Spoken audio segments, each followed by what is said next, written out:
So, ayun na nga guys, magbe-breed na naman ako ng aking betta fish. Yung una kong brinid na betta fish na pares ko yung half moon, parehas na half moon, isang red at isang white. White yung female at red yung male. Ang natitira ay dadalawa na lang na ang dami-daming niya talagang halos ay napisa yung kanilang eggs. Tapos, so hinayaan ko lang, inagapan ko nga na wag makain nung male yung kanyang mga fry. Ang nangyari, parang yung ilang days kong hindi ko sila chinek, hindi ko, basta kasi umalis ako eh. Pagbalik ko, nalusaw lahat. And then, ang natitira na lang ngayon, medyo meron na rin namang inilaki is dalawang fry na lang. So, hopefully ay mabuhay pa rin sila. And tinatry ko na rin lagyan sila ng pagkain. So, I don't know kung tama yung prosesong ginagawa ko, pero nanonood naman ako ng mga tutorial. So, anyway, may second batch akong i-breed ngayon. So, nag-ready na ako dito sa container na to. Meron akong, ito ay talisay leaf. Yan, pinutol ko lang. Siyempre, hinugasan ko muna yan bago ko ilagay dito. At syempre, may naka-ready na akong plastic. So, naka-tape sa ilalim at naka-tape dito para hindi siya basta-basta nagagalaw yung tape, para hindi nasisira yung bubbles niya. Kasi dyan ilalagay nung betta fish yung nest, yung mga bubble. Dyan siya gagawa ng pugad para yung mga eggs nila, dyan niya ilalagay yon. And then, pagka yung fish na iyong i-breed, ito ay crown tail. Hindi ko alam kung kita. Yan, crown tail siya. At ayan, marami siyang bubbles na.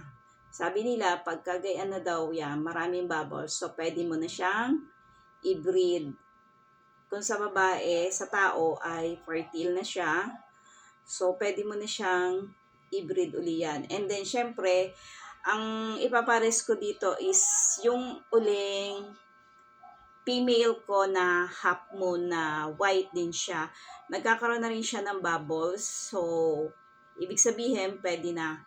So, ilalagay ko yan dito. Siya yung una kong ilalagay dito. Pero, ang gagawin ko dito sa talisay leaf na to, tatanggolin ko rin siya, siguro bukas na, tatanggalin ko siya.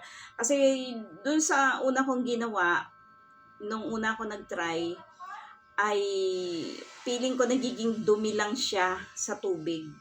Kasi naggugutay-gutay ito, tapos para siya nagiging lumot na lang. So, ang gagawin ko, pagka ilalagay ko na dito yung female bukas, ay tatanggalin ko na rin yan. So, yung water na yan, galing syempre sa stock water. And eto, kukanin natin to para mailagay ko na dito. Medyo parang feeling ko aggressive to eh. Kesa dun sa, ang hirap kaya nitong hulihin.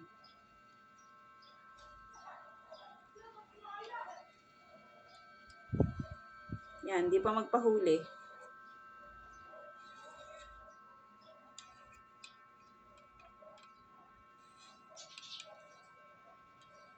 Yung half moon,